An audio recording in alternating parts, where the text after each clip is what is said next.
Let's see how this goes. Let's not. Oh, we're not on yet, are we? I just pushed live, yeah. That's fine.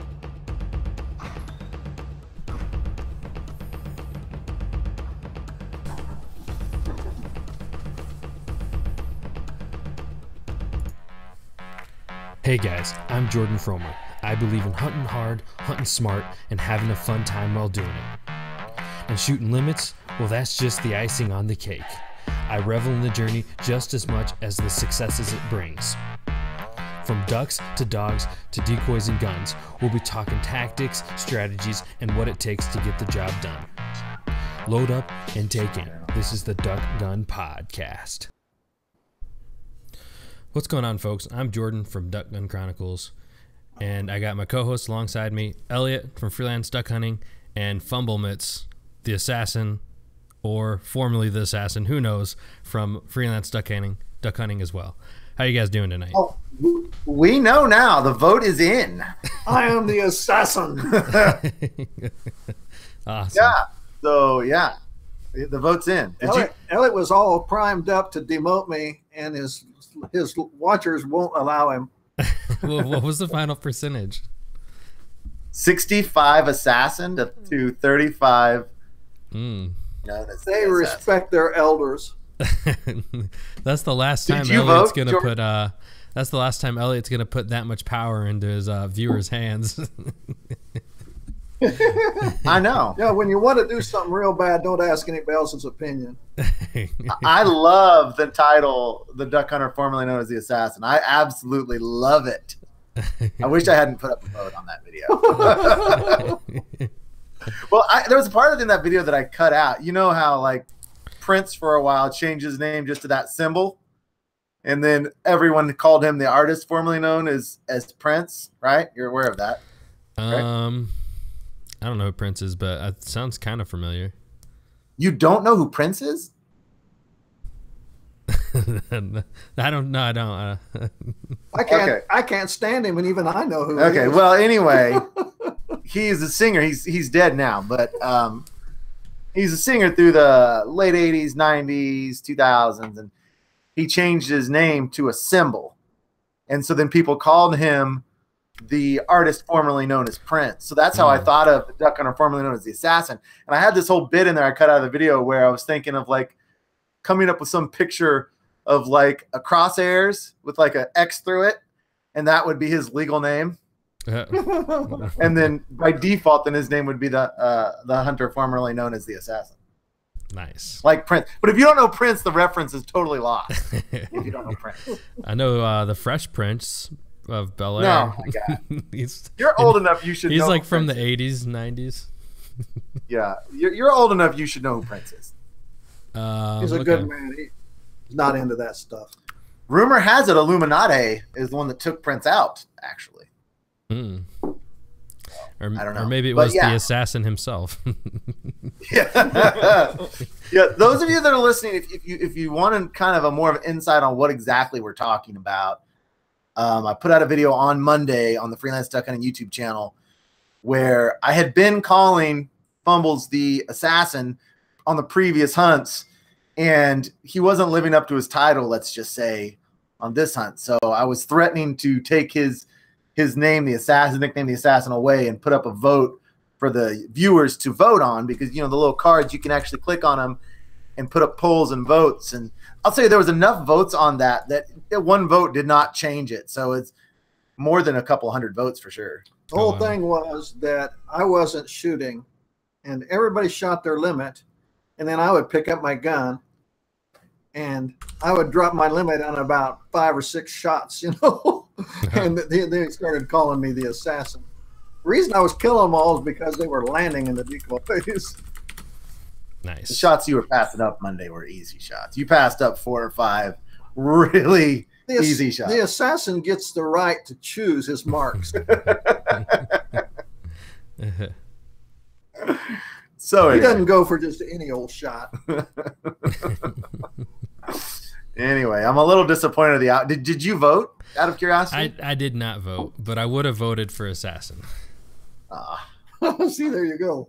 Yeah, I am happy that they voted that. You know, that it was that unanimous to keep the assassin. You can listen. This thread will continue for about the next 10 hunts, in which you're going to be moaning over the fact that you had to give me that name. Yeah. It's gonna be like, Every oh, miss- the assassin. Every missed shot, you'll be like, the assassin. Because you know I have to call him that because you guys won't change his name. Oh. That was pretty funny. I really, really, really liked that video. It's my favorite video of the season. Awesome. Well, since we don't Well, have, I like. Go ahead with what you're gonna say. I lost my train of thought already. Oh, okay, that's fine. So I was gonna say, since we don't have since we don't have fumbles on here a lot, or the assassin. Oh, this is gonna be tough. I was figuring we should do the lightning round with him. Okay. So you've seen this enough. You know what the lightning round is. So we'll just jump right into it. Yeah. All right. What gun do you shoot? This old age is getting me. Benelli, Black Eagle 2. All righty. It was given to me by my employer on my 25th working anniversary. Cool. That's a good employer. Yeah. I enjoyed it so much I jumped up and kissed him on the cheek, and it made him really uncomfortable. And what's your dream shotgun? That is my dream shotgun. You wouldn't upgrade to a 3? I don't know the difference. Me either, but I just know 3 So is would better have than a 2. good finish on it. Yeah, the finish on mine. I asked for the camo finish, and immediately it starts wearing off. I wish that I would just gone with the black. Yeah, I have the same issue with my A5. The coating on it's not lasting that well. What shotgun shells did you shoot? Remington. Federal. Federal. 3-inch. I think it's 1 1/8 ounce. 15. Is that 1550? Yeah, 1550. See, I've only recently gone to that. I was reloading my own shells shortly after we started hunting, and I found out I couldn't kill them with the new steel, which was about 1,200 feet per second.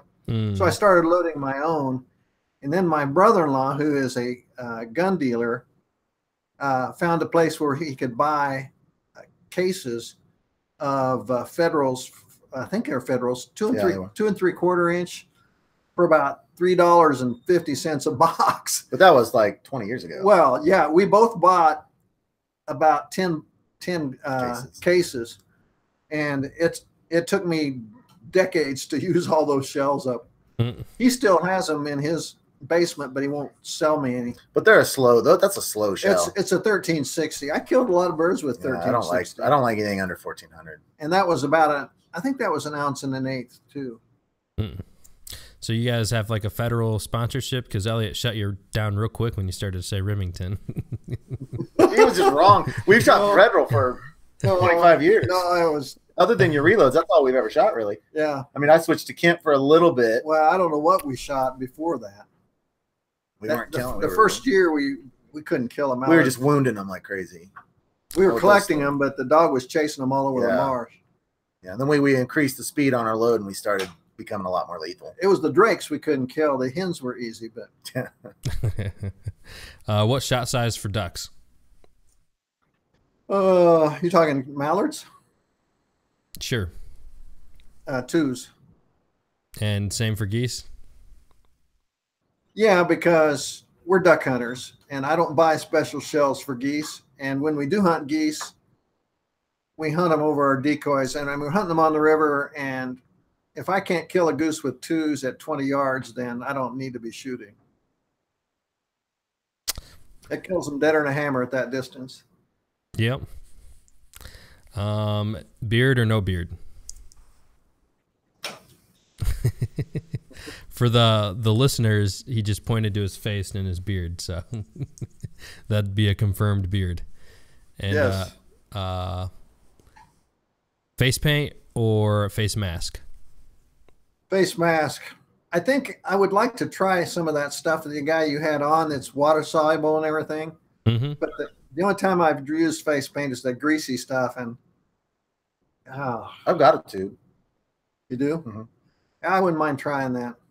I think I'm going to do a test because I've got like that dollar Halloween stuff that you can get. It's just black, and I may do a test between those two. But I mean, I like that Hardy's face paint guy, so I'm worried like if it turns out that the Halloween stuff is just as good as his, I don't want to like, you know. Yeah. That Halloween stuff comes off pretty easy. I'll tell you. Everyone I've used it, it comes off pretty easy. Nice. Yeah, I've never tried the Halloween stuff, but I know that the Hardy stuff's worked better than anything else I've tried so far. Yeah. The only exception on that face paint and mask is when I get later in the season, like I would love to have the face paint during teal season when it's hot. But when it gets cold, just a thin face piece is all I need to keep my face warm. Mm. Maybe you just need to grow a bigger beard. Maybe that's it. I'm shaving it too much. Yeah. I just need to let it come out. In late season, I don't wear anything but just a regular hat. Really? Really? Yeah. It was -5 degrees, and all I was wearing was this. The mallards don't fly over the top of you and flare off of you? Off a hat? Off your face. Off your face. Oh, well, I wear face paint, though. Oh, okay. I misunderstood. Yeah. Man, when it's cold, I've got to have full face coverage. I can't stand wind on my face and my neck. And I feel like it's just if you keep it like that all season long that you just kind of get used to it. I don't know. Especially wind on my neck drives me insane. Oh, man, I got to have something on my neck. It kills me. But those new head jacks I've got, I'm excited to see how well those do because it's a stocking cap and then it comes down real close to the side. So I'm curious to see how warm that'll keep me. So when you put that on and then you turn your head, does it feel like there's a restriction there? Mm-mm. Wow, that'd be nice. Yeah, it is. I hate those hoodies. Yeah, I've got white ones now for snow goose hunting, but I only have one large camo one. They're nice product. Did I forget anything on the lightning round? I don't know. I lost track of where we are. I don't think so. I had one, but I can't. Oh, Fumble Mitts or the Assassin? Oh, well, I named myself Fumble Mitts decades ago. On accident. But I'll have to say that the Assassin seems seems a lot better. The only thing is, though, see, I don't mind being called the Assassin, but I don't want to have to live up to it. So there lies a little problem because Elliot is going to call it out to me. You can be sure of that. How's it going to be when somebody notices you at Cabela's and just calls you the Assassin or yells across the store? I'll tip them $10. Fumble Mitts across Cabela's. That's a lot more less alarming than the Assassin. Aiden and I have been working on him hard to get personalized license plate that says Fumbles, but he won't seem to go for it. I'm not sure I want to be known around town. However true it might be. Yeah, if you get I'd say in a car you're known accident. a lot more than around town. Elliot hates my tag because it's Duck Guy. And it's generic. So that's not the reason you hate it. We'll drive down and park along the side of the road and crawl down over some hillside and go to a marsh. And he wants me to cover up my tag or park my truck so they can't read my tag so that they won't think I'm a duck hunter and they're not a duck hunting spot down there. Yeah, yeah. Well, one of our best spots a lot of people don't know about. And in that area, you can deer hunt. Our best spot. You can deer hunt. You can turkey hunt. And we park at this spot. Squirrel hunt. And he's got this stupid license plate just advertising it to everyone what we're doing down in there. Yeah, I don't like it. He never ceases to persecute me about that. Well, I mean, I don't like it. I mean, I can agree with that one. Maybe if I put a face mask on my license plate. And that's the same reason not to have all those gaudy duck stickers, too. Mm-hmm. If you're hunting places you don't want people to know what you're doing, you can even make a case to slap some deer stickers on your car. Great. I can put a mushroom on my license tag or something. All right, you guys ready to jump into the main meat of the podcast? Sounds good to me. I guess I'll lay off all that for a little while here. It's Graybeard. Oh, Graybeard, yeah. The ultimate gray beard is right beside me. Well, Here, take a look I'm at only a that. semi-gray beard. All right, so the podcast topic for today is, it's been a while since we've just had a pure topic because we have guests on, but our guests had to reschedule, and then we tried contacting a couple more people and didn't work out, so we're going to be doing just a straight topic, going over preseason preparation, with season coming up, what we do to prepare for it. And so, Fumble Mitch, you want to start us off with one? With one what? I was not paying attention. Preseason preparation. Preseason preparation. Yeah, what do you do to prepare for the season? What do I do? He calls me on the phone and tells me what to do. That's what he does. Yeah. It's real nice when you get old because you can just sit back and let the younger guys take care of it. I had some repairmen at my house today, and I just sat in my lawn chair and watched them work. And I said, that being old is really fun because you get to sit and watch the young people work. Well, you've been doing we don't have any preset scheduled checklist we do preseason. I mean, as seasons vary, we just have different tasks that arise. So, I mean, we've got definitely some tasks going on now, for sure. Well, what have you been working on all the time lately? Well, I've been rigging up some Texas rigs on some of those white rock decoys. We purchased a couple dozen Lifetime Texas rigs, and I rigged those up here recently, and boy, those look nice. The Texas rigs we've been using, I just had a bunch of anchors and stuff, and I cut up with a hacksaw and drilled holes through them and used them for weights. They worked really well, though. Yeah, they work. They just don't look that pretty. No, they don't look pretty at all.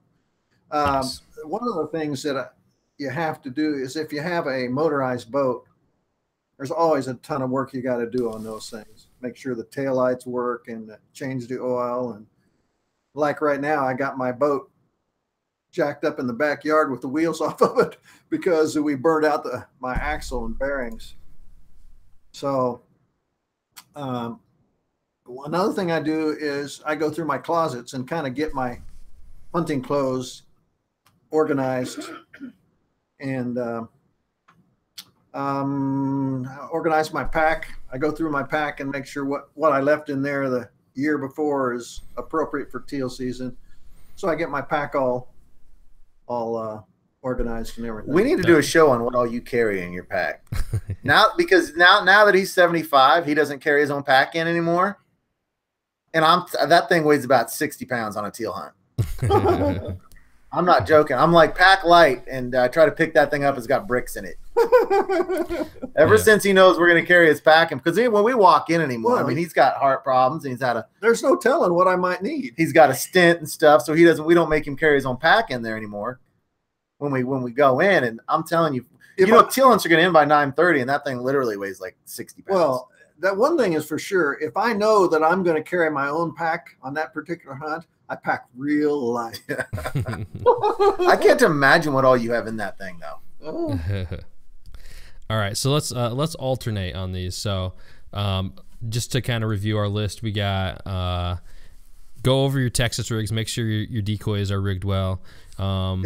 Preparation on your boat, make sure your boat's in running order, and go through your camo. The next one I would say is if you have any permanent blinds, you can get those brushed in.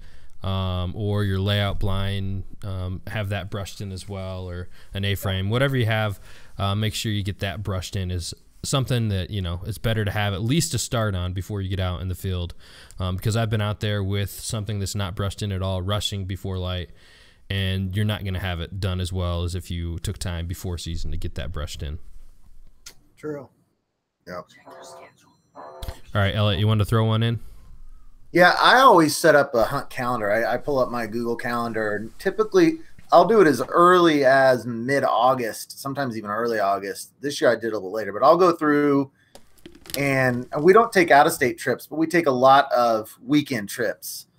And so I will line up the hunt calendar, when all the trips are, what days off people are going to need to take, and then start sending that out to people in the group just to get an idea, let everybody know.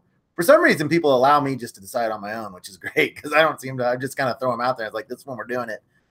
And so people start, I can make it, I can't make it, but I always love to do that. I go clear up until beginning of December. That's kind of when our weekend trips stop. Mid-November. So I really enjoy doing that and doing the hunt calendar and kind of have an idea how many times I think I'm going to get out. And that kind of deal. Start shooting it out to people. Awesome. So the next one that I would mention is repairing your decoys. If you have holes in them, either pitch them or repair them. I had one year when I ordered that X-ray, I forget that special paint that reflects the right kind of light for the ducks. UV light or whatever. UV thing. Mm-hmm. And I repainted all my decoys. I only did that one year because it seemed like it kind of got dull pretty fast. But have you ever heard about that paint, Jordan? No, I have not heard about it. Apparently, this came on the market about 10 years ago? Yeah, about 10 years ago. And they started saying that ducks view light differently or something than we do. They see wavelengths that we don't see. And so the light reflects off decoys differently than a real bird. So they started selling this special paint that was supposed to make decoys reflect light more like actual ducks. I never could tell any difference. I doubt. I mean, it didn't catch on. You don't hear people talking about it anymore. No. But it was certainly interesting, and he painted a bunch in. I didn't notice them all of a sudden swarming into our decoys. No, I didn't either.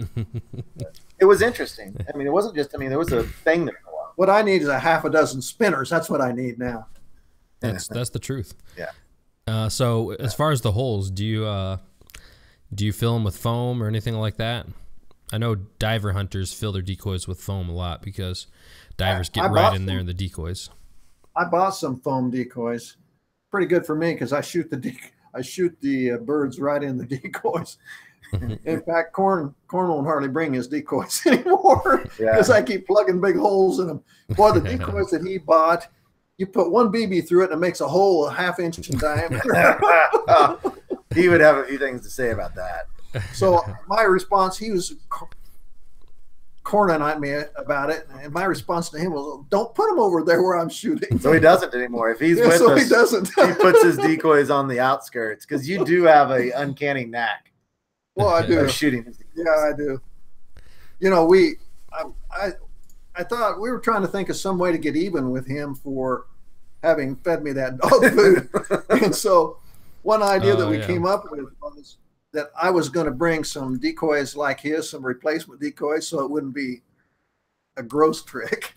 And the first time he snapped at me about a little something, which Corn does quite a bit, I was going to pop up and just plug holes in several of just start unloading on all of his decoys. Bam, bam. I've had enough. Pow, pow, pow. I want to see it. You guys better do that this year. Over all this, I replace his decoys, so he doesn't hate me forever. Yeah. That's what you should do. You should get the exact kind, and then you can shoot his actual ones, but then you have a box of new ones to give him. Yeah, that was the plan. Well, that particular year, we had that, but he hardly went. I was waiting for him to come, and he never did come. Yeah. Well, it's not too late. I want to see that for sure. Probably could still do it in November. He's going to be on that November. I think if you do that, your assassin title will be claimed for life. That would be funny. Well, that would be fun, though. Yeah. Because Corn was the mastermind behind feeding him dog food. Yeah, he was. Boy, that was a dirty trick. That was good. All right, next preseason thing for preparation, I would say is getting out there and shooting your gun. One thing that I love to do, pretty much just all off season, anytime I can go. But the closer you get the season, the more important it is getting out there. You do sporting clays or shoot clay pigeons, whatever you want to do, but making sure you get your shot on before you get to duck season. For sure. Yeah. For me, I want all my equipment perfectly organized before the season starts. So I've got a space in my garage, and then I've got a separate room where I have stuff in multiple places. And I want to make sure and have it clean, tidy, and fully organized as the season starts. I know at the last day of season, I meant to do this where it's like take a picture of it at the beginning of season and then a picture of all my hunting space at the end of the season, because by the end of the season, it's a mess. But I really like to have it all totally organized. The other thing I would say is to kind of polish up your dog a little bit. If the dog is just locked in a kennel 365 days a year, I'd say you need to get that dog out and get him exercised, which I don't really care for that practice. I mean, if you have dogs in a kennel, labs are built for people, and you need to be paying attention to that dog and taking him out and walking him and running him. And even if it's not a matter of training, just a matter of relating to your dog. But, you know, like with Candy, well, I think everybody knows that Candy has trouble with braking. And so I've been working with her just on simple stay commands all summer. I mean, we were out camping, and every time I bring her into the camper, I'd make her sit and stay before I released her to come in. And so even if it's something that simple, that's, if you're using a dog, that's they need a little wake up. Definitely can agree on that. I was doing pretty good up till teal season, but since teal season and the gap in between, we have not been training as much. So I probably need to keep working with Chief on that.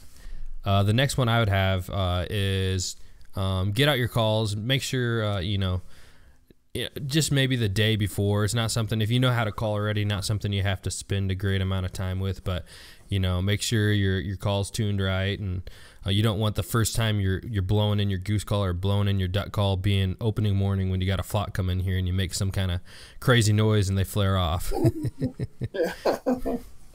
Yeah. And clean your call too, because grit and junk can get down in there. Yeah. And especially that's good for me because with that grit, it seems if you have like dirt in there as well, as I kind of get a lot of moisture in there, slobbering when I call. And then if you got a double read, your call sticks pretty quickly. So getting all that grime out of there and grit can help you in that way too. Does your teal call kind of freeze up on you? My teal call? Yeah. Well, I don't use it once it's cold. Well, I know, but during teal season. No, not at all. I've been my teal call, and I don't blow it much, but it's kind of been freezing up on me a little bit. Well, when I say freeze up, I don't mean freeze. I mean just lock, jam up. I got a new one in the Hunter's Hall, which is exactly the same kind, and my old one was getting a little bit sticky. And so I don't know if it needs to be cleaned or what, because this one I'm using now is brand new. Okay. So I definitely noticed on my last one that it did that. Man, the more and more we use those teal calls, the more and more I love them. Yeah, I don't want to call. You sound so good. I've been really working on varying it up and finding more cadences with the teal call. We had one morning out teal hunt, a little off topic, that the teal were being so vocal in the morning. And I do this any time in the morning when it's dark out. Anytime you hear ducks quacking, I try to immediately mimic what they're doing the moment after they do it. So I had a chance to do that with teal for about 15 minutes. Yeah. And I was able to really hear some things and pick up some. Oh, that little sucker was different teal calls. Quacking back at you. Yeah, that was fun. It was fun. A little off topic, but. Whose is it? Is it mine again? I think it's mine, maybe. I don't know. Okay. Yeah, because you were talking about the call and I was commenting. Yeah. Oh, okay. Okay. I don't. You just certainly want to deep clean your shotgun. I don't know. I'm not sure how much shotguns are supposed to be totally broken apart and clean. I know Corn never takes his apart, and they never seem to malfunction. I take mine apart all the time, and it malfunctions way more than his do. But I will typically do it about 3 times during season, and at the end of season, and then again at the beginning before. My particular shotgun, my Beretta Outlander, it's prone to not fully cycling the shell if it's not clean. then it won't feed that second shell in all the way, and it won't lock. So, but I mean, pumps and semis are both pretty easy to take apart all the way and take apart and clean them out. And I certainly would do that before the beginning of the season. Well, regarding your gun, I have a little piece of advice. You might want to carry some WD-40 or whatever with you, because if it's in the winter and you happen to drop your gun into the water and bring it out, now it's frozen. You think that'll really take care of that? WD-40 will absorb water. Yeah. My Outlander, I mean, you get any drop of water on that thing freezes if it's real cold out. It's horrible about freezing up. Way worse than my Mossberg was. Of course, when you have a pump, you can start, you can work it a lot better. Right. Man, but my Outlander will freeze at the drop of a hat. I'll have to build. One time I was out by myself. I had to make a fire and lay it by a fire because I just couldn't do anything. Yeah. That was that solo hunt I went on by myself on the river. Yeah, I have a tendency to drop mine in the drink once every couple of years. That's better than dropping myself in the drink, which I've been known to do that too. Mm-hmm. The next one I have is kind of goes without saying, but before season, kind of the week leading up, you want to be doing your scouting, making sure you're going to be on the X on your hunt, and also, especially this goes for public land hunters, make sure you have a plan B, plan C, at minimum, because you might get beat out to your spot, especially opening day. There's always the rush. There's the excess amount of people, and you never know when you might need to switch up the plan to get away from the crowds. I wonder how many people actually do that. I know on opening day I had 7 spots lined up. Yeah. I mean, it's opening day, you don't know. I wonder how many people do that or just wing it. I mean, we will talk about it and go A, B, C, D, E, F, G. Yeah. I mean, we'll have it all pre-thought. Yeah, we got to D. You and Aiden got to D. Aiden and I, we were in Plan D. Yeah, it's pretty far down the list. Yeah, we did pretty good, but the only thing about scouting for teal season, particularly opening teal season, is that it's kind of like you have to go on past years and what the conditions are. You're looking for food. You're looking for where the ducks have been in the past years, because the ducks may not arrive till the night before. I mean, all your scouting is, well, SUNY ducks. Well, that's because they haven't arrived yet. We've had multiple hunts in the last few years where we've scouted the day before and haven't seen anything, and then bam, then we nail them. Right. Like 2 or 3 different times in the past 3 years. Yeah. Yeah, and that's particularly so the first opening day of teal season. All right, you guys got any more? My list is, I think I got about one more. Yeah, I got one more. Hang out with your wife a bunch. Take your wife out a bunch. Do a bunch of housework. Get all the brownie points. Yes. Fumbles, you got one more? Yeah. It's not cold preseason. it's Well, I guess all I've got to say is I'll just repeat something: is the older you get, the less you have to do, because you have Sonny Boy to do the work for you. There you go. Used to be when we went hunting together, I had responsibility for everything. All he had to do is just show up with his gun and shells and his boots. Tides have turned. Now the tides have turned. I just show up with my gun and my shells and my boots. And I'm smiling all the way to the marsh. Awesome. Yeah, I acquired all these White Rock decoys, dozens and dozens and dozens, and he gets back from Minnesota, and I said, okay, why don't you start working on the Texas rigs? And he acted like that was some major task. Well, yeah, the way I used to do them, it was a major task. You're real surprised that he had a little responsibility there. These Texas rigs, when you don't rig them 100% yourself, they just have a little snap. You snap on the decoy. But the way I rigged them was just every little piece you had to figure out. Alrighty, and then the last one I got is watch some YouTube duck hunting from Freelance Duck Hunting and Duck Gun Chronicles. Get yourself in the mood, pumped up to get out there and get on some opening day limits. Yeah. Definitely. I've been binge watched your I don't know what night that was, Sunday night, I think. Mm-hmm. I watched through most of your season 2. Nice. Well, what really gets me up is going to the playlist for fumble mitts on the freelance duck hunting. That's what really got me going. Nice. I actually watched all 3 seasons, every episode. Well, I can't wait for the Assassin playlist to come out next. It's gonna be a short list. All right. Well, that concludes the preseason preparation list.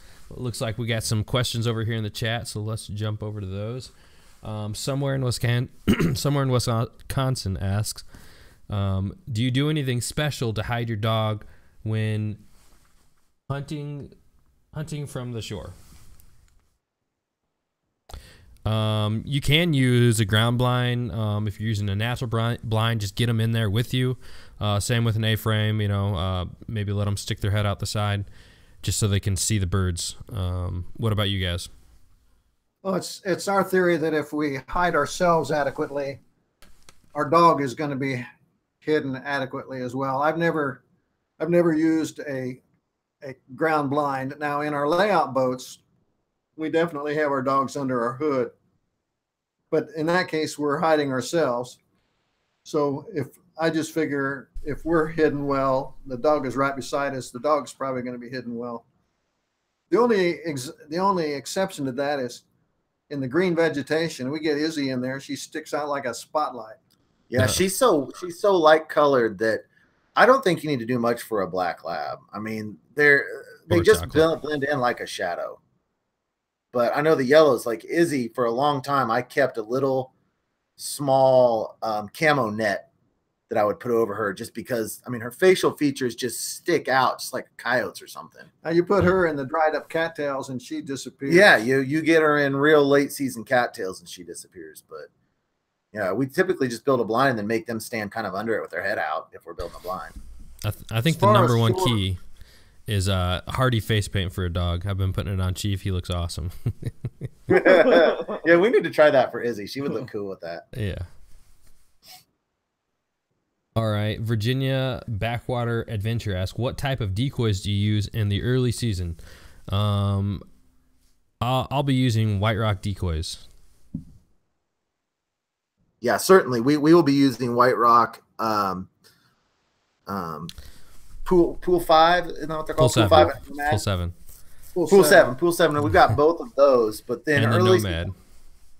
And we will also like when we go out, early opener is October 13th. So we're planning on doing 24 White Rock floaters, pintails, and teal.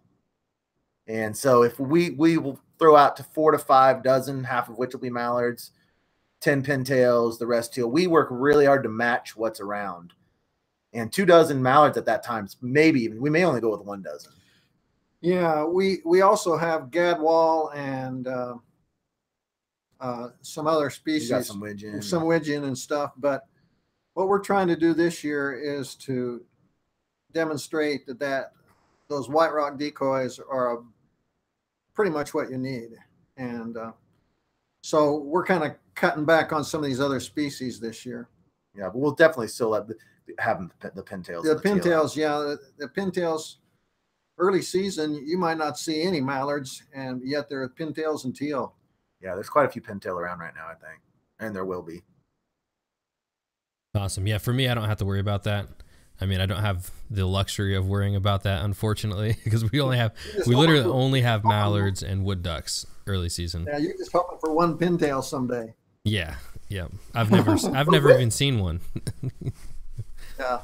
With the pintail, though, if we want to shoot pintail coming up here in October, we're gonna have to be way more hidden than we were getting for teal season. We were able to virtually not hide at all during teal season, and it seems like we were just on the X every time or something. But if all the pintail we saw, and we had pintail circling us multiple times. Yeah. Mm-hmm. If we're not going to get more hidden than that, we're not going to shoot any pintail. Yeah. So we'll probably go all out hide. Yeah. Probably I'm hoping layout boat hunting, but for this next opener, we'll probably go all out hide so we can try to shoot some pintails. Yeah. We would have had pintails in it. We've been all out hidden over teal season. Once Blind Outdoor asks, brushing in your blind before you go out, do you mean fake grass and stuff as a start, that you don't have to do as much out in the field. Yeah, that's what I mean. You can use actual grass, like if you have somewhere you can stop by and, chop some off, with a machete or something like that. Or you can get the fake grass, especially for like permanent blinds. We'll get fake grass and, the vegetation, go out there before season and brush those in. And then as well as your mobile setups as well. You can use fake grass and you can use natural stuff just to get you a head start. And then you brush it in to match the rest of the way. Yeah, that cuts down on a lot of time. With our layout boats, they have those little loops so you can stuff stuff in. So we try to do a base of raffia grass. And I think it's Avian X that sells the fast grass, they call it, I believe. It's the raffia grass. And then after that, we will fill in with what's there to make it look even more natural. But it cuts down a lot of work to have a base layer on stuff. Yeah. And Kyle Dean asked, my dog is 3 years old. He's new to duck hunting, knows the basics. I should be over here. He is too old to fetch ducks. 3 years old? No, he's not too old to learn at 3 years old. Would you guys agree? Right, yes. You want to find out how much he likes to chase things. Like take him into a hallway or someplace and bounce a tennis ball off the wall and see if he loves to chase it. If he does, then you got something to start with. Yeah, and I'd say be very, very careful to not make your dog gun shy, especially at 3 years old. So just be careful. Yeah. Just do the proper way of working it in from a distance and doing it with positive reinforcement. Yeah, the way I did it, and it still didn't work for Candy, was I have this black powder pistol, and they have little percussion caps that you put in to ignite the powder. So I just loaded this little pistol with these caps, and that's all. And then I took Candy out in the yard away from it and played around with her and everything. And I had my grandson shoot off a cap, and she was afraid of it. And so you want to start as far away with your gun as possible and with as small of a gun as possible, and then just keep working up. But you don't want to, the thing you don't want to do is go out in the blind with 4 other guys and everybody unloads their gun the first pass, and now your dog is really scared. Yep. And last call and question, guys. We got a couple more we're going to do. So someone in Wisconsin asked, when does your season open? Northern Indiana zone opens October 20th. How about you guys over there in Kansas? We've got the youth early zone opener this weekend. Then we've got the early zone. Then we've got the youth for the late zone, or not the late zone, but youth for the regular duck zone. And then we open on the 27th. So we've got 2 openers, 13th, where we have to travel a little bit, then 27th for our actual local neighborhoods. I'm jealous. I still got a while to wait. And then Virginia Backwaters Adventure asks, do you feel like eyeglasses and sunglasses flare birds? Personally, I do. If you think about people being worried about your face glaring and flaring birds, when the shine off that is much less than glasses or sunglasses, then I would say that they're at least something to take in consideration. Yeah. There's another issue to having glasses, and that is fog. If you really have to exercise getting in there, by the time you get in there, your glasses are liable to be all fogged up. And so if you wear or are thinking about wearing contact lenses, it's probably not a bad idea. I've never done that, and I've decoyed birds, but that can be a problem. I wonder what the difference is, though. Like on a really bright day, you're going to get a lot of sunlight reflecting off the water as the water ripples, right? Yeah. And I wonder what the difference is between the reflection off of like sunglasses versus ripples on the water. I wonder if it's a drastic difference or if it looks somewhat similar to a duck. It probably looks similar, I would think. I don't know. If it looks similar, then it wouldn't be a problem. But my experience is if you get extremely well hidden and your face hidden, I don't think it makes a big difference. I'm more concerned about the fog. Because you have to get cooled down. You got to, if you're gonna, glasses are gonna fog up. You got to get in there early enough that you get cooled down by the time the shooting time arrives. And I've had a lot of cases when shooting time arrived and my glasses were still fogged up. Mm-hmm. All right. Last two questions, or last one question. Let's combine it as one. Somewhere in Wisconsin, any goals you have for this year, this season? I'll let you guys fill this one first. You have anything? For me personally, I would like to get some really good still shots of our hunting. And I would like to shoot a duck or two right in the decoys every time out. Every time, no skunks. I'd rather not be skunked, but it's okay if I am. Yeah, that's a good goal. You got one, Elliot? Yeah, well, my mom's trying to make my dad say stuff in the background, so I'm waiting to see whether she's going to pressure him enough to say something or not. Yeah, she says that what I should be wishing for is the weather stays warm enough that I can get more hunts in. Yeah. Which is true. Because he can't go if it gets under 30 degrees, doctors banned him from hunting. So my goals are, statistically speaking, I'm always trying to shoot 50%. I'm always trying to shoot 3 birds a hunt. I'm always trying to go after that elusive lose 0 birds in a year, which I've gotten down. I lost a bird on one of my last hunts one time. So I've got one season with only losing 1. I want to try to I've noticed a little bit with the camera that anytime I see something cool, like the pelicans on the last video, I'm so eager to video it that sometimes I'm forgetting just to put the camera down and really feel it. I'm making it a goal of mine to not allow myself to be so camera that I'm not actually feeling the same emotions the hunt that I would if I didn't have the camera with me. I think that's a really big goal. It's easy to do. In the past, if you don't have a camera, you see something cool, you just sit there and soak it in. If you have a camera, you're immediately, oh, I got to get it. Well, it never looks as cool on camera as it does with the naked eye. So it's easy to lose track of that a little bit. Yeah, I think it's hard for us, kind of in particular with being content creators.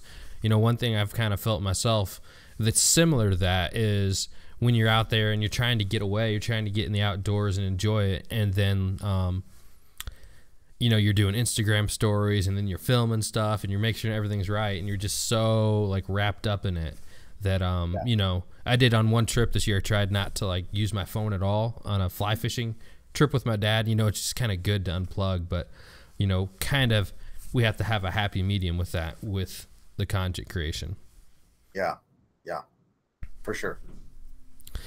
All right. Well, I think that's all for us tonight. Any last words, Fumble Mitt?